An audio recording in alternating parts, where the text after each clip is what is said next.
Okay, तो हम इसमें देखेंगे नाइव बेस। स्पेलिंग नहीं आती है, देख लेना स्पेलिंग खुद से। तो हाँ, कॉन्सेप्ट में देखते हैं। कॉन्सेप्ट कुछ नहीं है, ये है हमें मतलब गिवन है P of A given B, मतलब हमें बात पूछा है कि what is probability of A when B, when we know that B has already happen.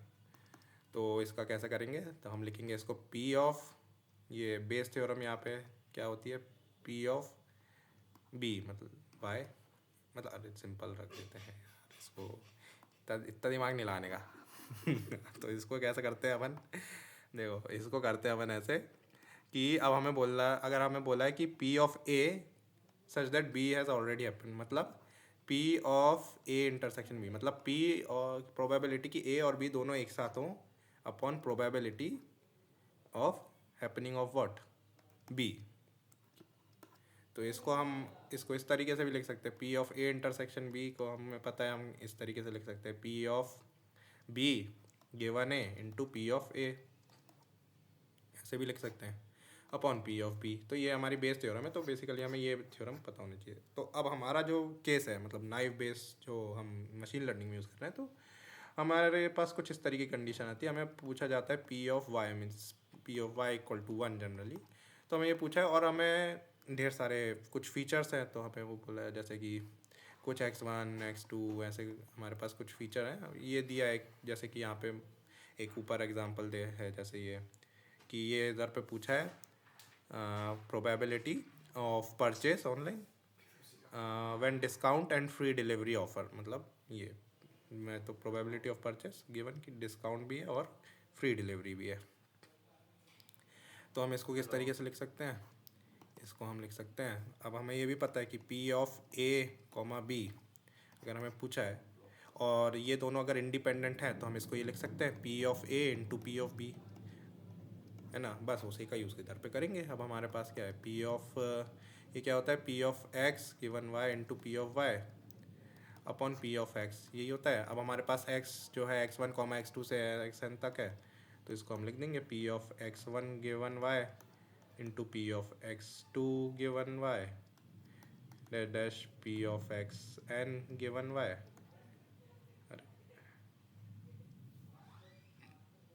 Given Y into P of Y upon P of x1 into P of x2 and dash. तो ये हमारा formula आ गया। अब इधर पे इस question में apply करके देखते हैं। अभी इस तरफ की टेबल मिटा दिया ज़बरदस्ती का, फालतू इतने सारे नहीं करना। 10 उसको लेके देखते हैं सॉल्व करके इस टेबल को।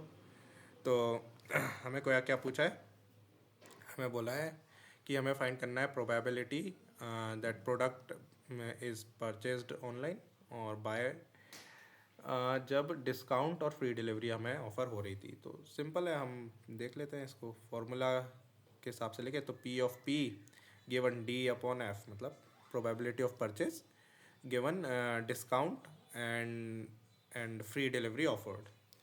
तो इसको हमने जब एक्सपेंड किया तो ये हमने जैसा फॉर्मूला देखा था उस हिसाब से हो जाएगा P probability of discount given purchase into probability of free delivery given purchase into probability of purchase upon probability of discount given वो probability of discount into probability of free delivery. तो बस अब इसको कैलकुलेट करते हैं। तो probability of discount और probability of free delivery यहाँ से हम देख सकते हैं। तो हमारे पास डिस्काउंट कितने, 1 2 3 4 5 6 7, तो 7 बार डिस्काउंट मिला है टोटल 10 में से। तो प्रोबेबिलिटी ऑफ डिस्काउंट हो गया 7/10 और फ्री डिलीवरी 1 2 3 4 5 6 7 बार फ्री डिलीवरी मिल जाए तो 7/10 हो गया प्रोबेबिलिटी ऑफ फ्री डिलीवरी। अच्छा, P of discount given probability, तो इसको अगर फॉर्मूले के हिसाब से देखें तो ये हो जाता है P of discount given probability, तो ये हो जाएगा P of discount intersection probability of P of probability. या इसको डायरेक्ट भी ऐसे भी देख सकते हैं। हमें बोला है probability of discount given purchase. तो यहाँ पे देख लो कितनी बार परचेस हुआ है, तो यहाँ पे टोटल 8 बार परचेस हुआ है। तो बस उन्हीं 8 में देख लो कितनी बार डिस्काउंट मिला है। तो हमने देखा भाई 6 बार डिस्काउंट मिला है, तो 6/8 हो गया।